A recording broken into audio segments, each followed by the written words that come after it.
Norėčiau kažko saldaus. Iki šefai – ne tik jūsų pamėgti patiekalai, tačiau ir tortai bei kepiniai.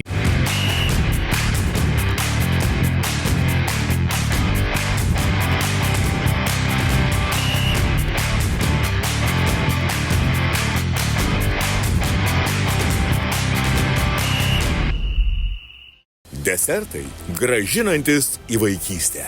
Atsimenu, sulanksto tas susuka vaflį, jis padžiūna toks dar šiltas, valgai. Vienas kąsnis ir tu vėl vaikas. Šliuosiu ant arklio ir grosiu su gitara. Iki šefų kovos. Desertai.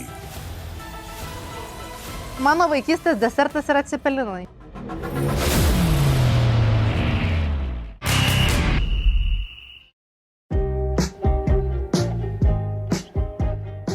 Sveiki atvykę į šefų kovas. Čia kovą tęsia 3 profesionalūs konditeriai dėl 10 000 eurų ir sutarties su iki. Šiandieną jau 7-oji laida. Kiekvienas desertas čia ne tik receptas, bet ir istorija. Šiandien ieškosim vaikystės skonį. Praėjusio laidoje užduotis buvo vestuviniai tortai. Desertai verti didžiosios taip dienos. Juos vertino iki pirkėjai. Iki pirkėjai šį kartą vertino ne tik skonį, bet ir grožį. Juk per tokią šventę kaip vestuvės turi džiaugtis ir akys. Šį kartą trapiausioje vietoje, 3-ojoje vietoje liko ir 1 balas atiteko Astai. Asta, įprastai būdavai rezultatų lentelės viršuje. Kaip kažkas yra 3-oje vietoje, kažkas yra 1-oje vietoje, tai toks žaidimas. Aišku, man nepatinka. Faktas. 2-ojoje vietoje liko ir 3 balus surinko Kotryna. Puikus, būt negali labai smagu. Puikiai, man dabar visą laiką net 3 jau, tai jau labai gerai tada. Manau, kad dekoras turėjo padaryti įspūdį, bent jau stengiausi, kad būtent dekoras būtų paveikus. Na ir 1-ojoje vietoje atsidūrė, 5 balus surinko Egidijus. Jo desertas sužavėjo iki pirkėjus ir pavergė jų širdis. Egidijų, kaip tu jautiesi? Ar jau jautiesi nugalėtojų, ar visgi, tai tikrai nelaikas atsipūsti? Tikrai nelaikas atsipūsti, labai džiaugiuosi, kažkodėl šito labai norėjau. Kažkodėl šitas dalykas man buvo labai svarbus ir labai džiaugiuosi, kad tai pavyko. Šitos 1 vietos aš labiausiai norėjau. Šitoj rungty labiausiai. Kažkodėl vestuvinis tortas man buvo svarbiausia užduotis. Vestuvės baigėsi, kova teisėsi. Ir kuo toliau, tuo kova intensyvesnė. Juk ant kortos 10 000 eurų ir sutartis su iki, kuri atiteks tik vienam iš jų. Po 6 laidų rezultatai tokie. 12 taškų atitenka Kotrynai, 18 taškų surinkusi Asta ir 24 taškai atitenka Egidijui. Jis pirmauja. Rezultatas taip smagus, bet tikrai nenoriu užriest nosies, nes viskas labai trapu, aš manau. Vienas netikslus žingsnis ir viskas gali pasikeisti rezultatų lentelėje, tačiau vienas tobulas desertas gali pakeisti viską iš esmės. Ir Kotryna arba Asta gali likti lentelės viršuje. Egidijus žaidžia dažniausiai saugiai, jis labai dažnai renkasi pistacijas. Prieš tai buvo pistacijos ir dar prieš tai buvo pistacijos. Tai toksai, nežinau, aš mėgstu įvairiai turbūt rinktis įvairiau, įvairovės daugiau. Labai daug yra vienodumo. Visi žmonės, ir desertai, nežinau, ir drabužiai kartais, jie atrodo labai suvienodėję žmonės. Tai man labai patinka pasiūlyti kažką tokio nėra įprastai ir kažką tokio iš įprastos teritorijos išeiti. Tai man tas patinka. Šios laidos tema – leis konditeriams aplankyti dar neatrastas teritorijas. Tik klausimas, ar šios kelionės visiems bus tokios saldžios, kaip jie tikisi. Šiandienos tema labai jautri ir asmeniška – vaikystės skonis. Šios dienos deserte turi susitikti nostalgija ir šiuolaikiškas vizualas. Atsiminti praeitį, bet jai patiekti moderniai. Pradžiai pasimečiau, nes pradėjau galvoti apie savo vaikystę, pradėjau galvoti apie tos desertus. Tais laikais tų desertų ganėtinai ribotai būdavo įvairovė. Pirmas, kuris man iš vis į galvą šovė, tai 2 sausainiai sutepti su sviestu, o to kažkokie kisieliaus blokai, kuriuos mes grabždavom pasiėmę iš mamos. Skoniais grįžti į vaikystę, bet padaryti tai moderniai. Užduotis ne iš lengvųjų. Todėl šefams pagalba tikrai nepamaišys. Egidijui pagalba ateina Viktorija Sigel, viena žinomiausių Lietuvoje nuomonės formuotojų ir verslininkių.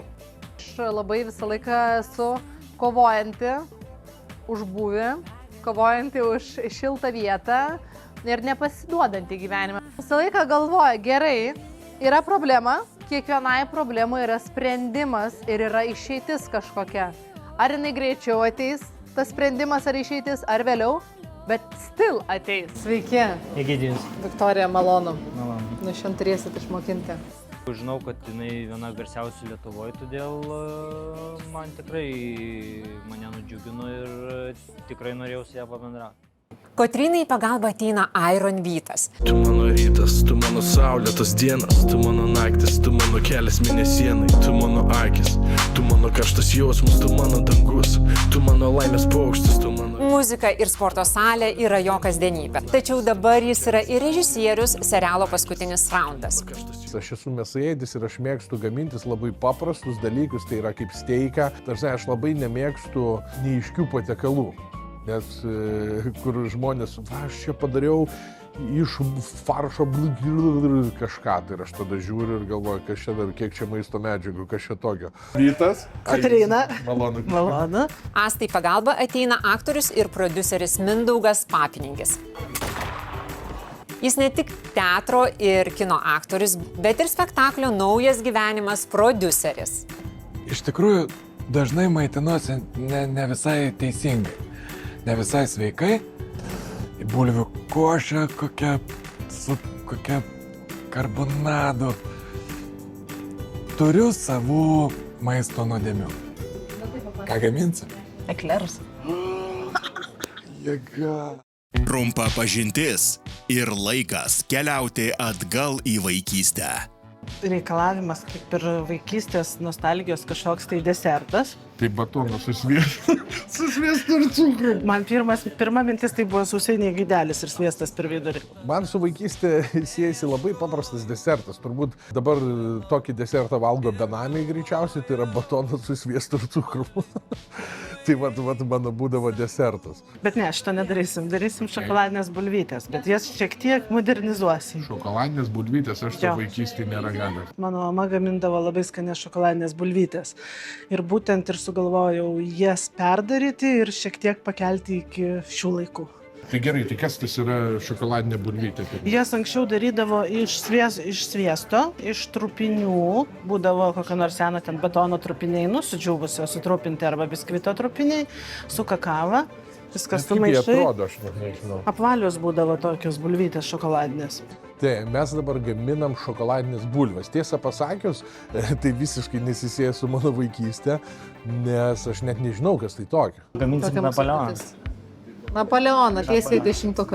Bet, modernesnė versija atnaujinta, nebus senas Napoleonas. Gerai, nes nesu saldumynų ir apskritai desertų mėgėja, bet vienintelis tikriausiai tortas, kurį valgo, tai Napoleonas.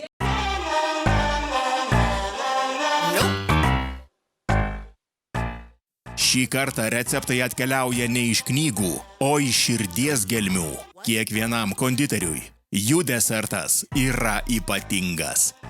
Bandžiau išsigryninti, su kuo man asocijuojasi vaikystė, tai ką iš desertų atsimenu, tai manau, tai ir buvo Napoleonas.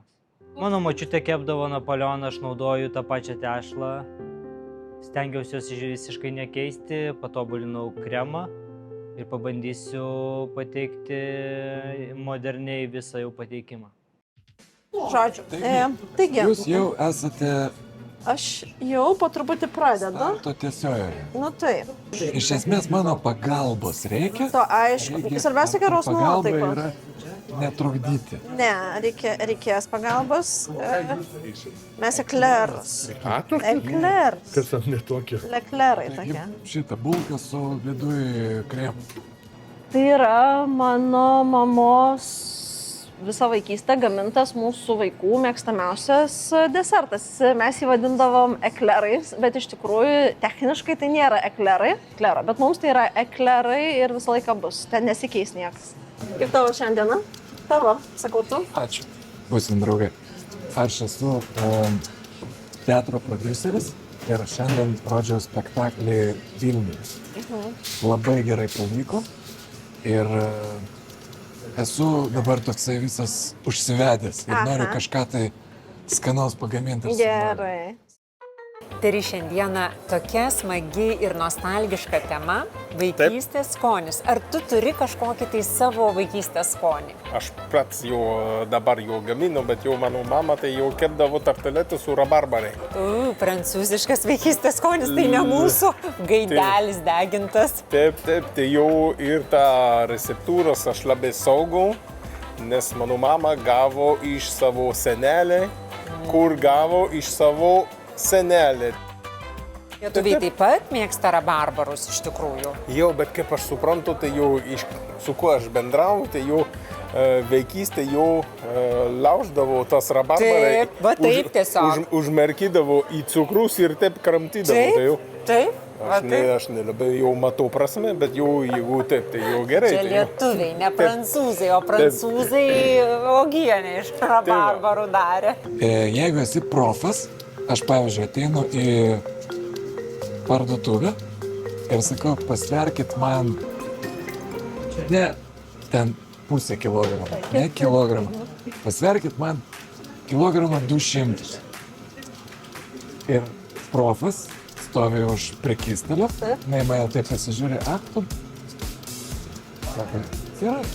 Ir taip, op. Tiksliai? Nu, ir ten gerai, ten kelia. Tu gali su miltais tai padaryti. Marzena kvietiniai miltai. Klasika. Tai mus tarsi nuneša į vaikystės skonį. Ar prisimeni tuos varškėtukus, arba bent jau mes turėdavom varškėtukus ir blinelių širdelės formos, ir skaniausius apkepus. Ir būtent Malsenos miltai, kurie karaliauja kiekvienos šeimos virtuvėje jau 30 metų, nuneša mūsų vaikystę, kur mes gamindavom tuos visus patiekalus su savo šeima. 10 gramų suklydau. Žiūrovai, mano numeris šiaip pirmas, bet ten trečias, nes iš kairės į 10. Aš paprastai kočioju su vyno buteliu. Tai irgi variantas. Bet čia panašu, nesakė. Vyno toks vamsdelis, be vyno. Bet nors mes esame iki parduotuvė, aš galėčiau sulakstyti vyno banką. Tada jau geriau eitus. Mes su šefe Asta gaminam labai skanius eklerus, kurie kol kas yra dar tik tai eklerai, bet jie tuoj bus labai skanus, nes aš jau girdėjau, kad virsime savo karamelę, o ekleruose apart karamelės taip pat turi būti ir grietinėlė, tai mūsų laukia dabar patys skaniausi dalykai. Tu esi mano šefė. Na? O šefo dieną šefai švenčia? Dirbam. Kočiojam, susikovėm. Man šefė man liepė. Taip, dirbam. Dirbti. Aš privalau dirbti. Mėgstamiausias, pats mėgstamiausias, aišku, kad turbūt kaip ir pas visus, kaip ir visų vaikų mano amžiaus, tai buvo tie tokie cukriniai gaideliai prie bažnyčios. Ant pagaliukų. Tai būdavo kažkoks stebuklingas skonis, kur tu valgai. Labai skan. Mano vaikai dar maži, tai mano dukrytė yra 3 metukai. Ir kaip su saldamynais draugauja labai. Mūsų gamybos cechas yra namuose, tai jinai visada tiek rankos yra šokolado maiše. Bijau, kad vaikai nebeturės pas mus vaikystės skonio, nes jie skoniuose auga. Jie, kaip be būtų gaila, bet mano sūnus, kuriam 11 mėnesių, jisai jau yra ragavęs saldumynų jau ne vieną. Didelėje šeimoje augęs Egidijus ir pats labai norėjo vaikų, tačiau ši kelionė neapsiėjo be sunkumų. Anksčiau būčiau buvęs tėčiu, negu tapau. Jeigu viskas būtų kaip aš norėjau, kaip Judita norėjo. Būtų turėjom problemų, kurių turi dabar daugelis šeimų šiais laikais. Tiesiog mums neišėjo, nes negalėjom. Džiugi žinia apie šeimos pagausėjimą Egidijų ir jo žmoną Juditą pasiekė tada, kai jie jau buvo beveik praradę viltį susilaukti vaikų. Aš atsimenu puikiai tą akimirką, nes Juditos veide džiaugsmo aš nemačiau, nes buvo didžiulė nuostaba, nes kai daktarai tau nepadeda, o gaunasi natūraliai, tai yra, nors aš Dievui netikiu, bet atrodo, kad tu tokiom akimirkom patiki. Neapsakomas tas jausmas, žodžiais nenusakysi to jausmo. Iš tikrųjų, vienas gražiausių vaizdo įrašų, kurį aš turiu, tai ta šypsena mano, kai aš laikau savo dukrytę ant rankų. Norėčiau kažko saldaus. Iki šefai ne tik jūsų pamėgti patiekalai, tačiau ir tortai bei kepiniai. Jei būčiau aš gimęs prieš 1000 metų, negalėčiau sakyti, kad gimiau per anksti. Parduotuvėje kaip niekada linksma. Šios laidos tema – vaikystės desertas. Ir panašu, kad bent jau pagalbininkai ir be desertų jau nusikėlė į vaikystę. O tai pas jūs nieko nėra? Mes dirbam. O jūs? Jau viskas šala. O mūsų jau kepa. Kaip fainai. O ką daro tenais? Višta. Ne, kažkaip... Kačiokas. Šokoladinė višta. Višta. Ne, dar kažkokį... Juodą vadelę.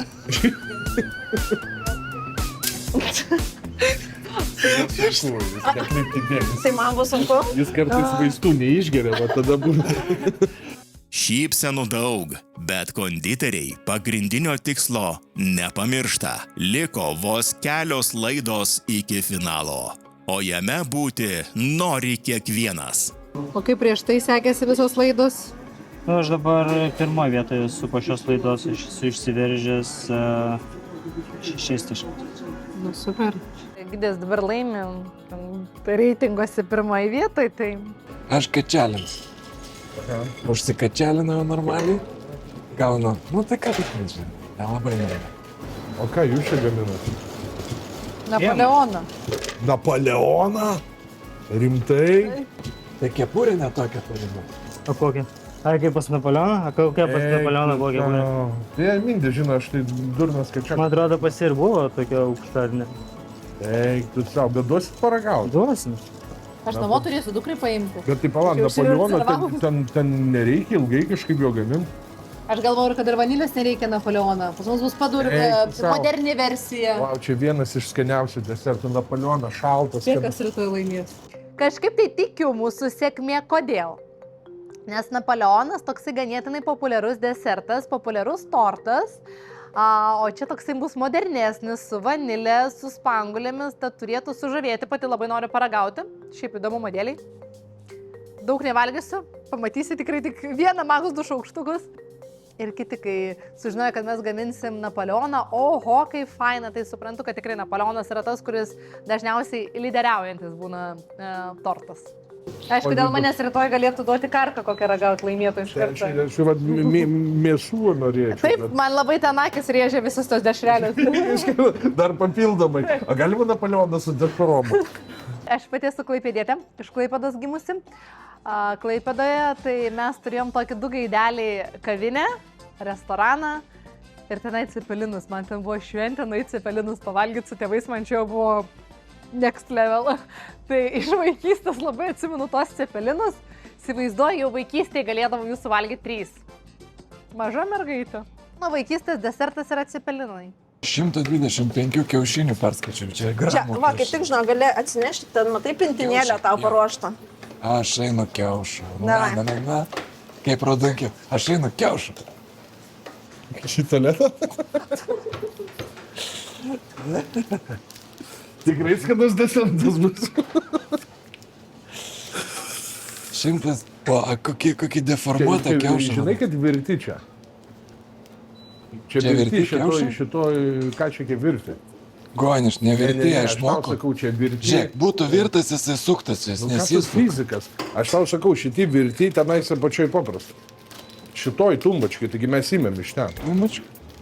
Gerai, jeigu virti, davai sudaužė. Ne virš mūsų. Tik spėjau pasakyti, net mūsų stalo.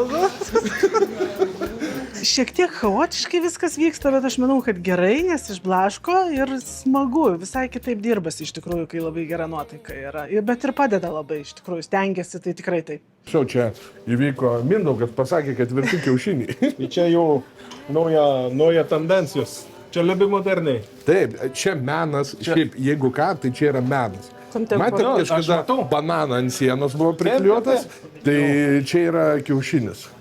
Matėjai, aš jiems sugadinau kiek laiko, kol jie tą kiaušą nusivalys nuo stalo. Vytas metė į stalą kiaušą. Aš tai žinau, pavyzdžiui, gerbėme žiūrovą, jeigu jūs norit sužinot, kiaušas yra virtas ar nevirtas, jūs pasidedat kiaušą, tu žinai šitą bairį? Ne. Pasidedat kiaušą ant stalo ir suki, jeigu kiaušas sukasi, jisai virtas, jeigu kiaušas nesisuka kaip šis kiaušas, Aha, jis yra žalias. labai gerai. Labai gerai.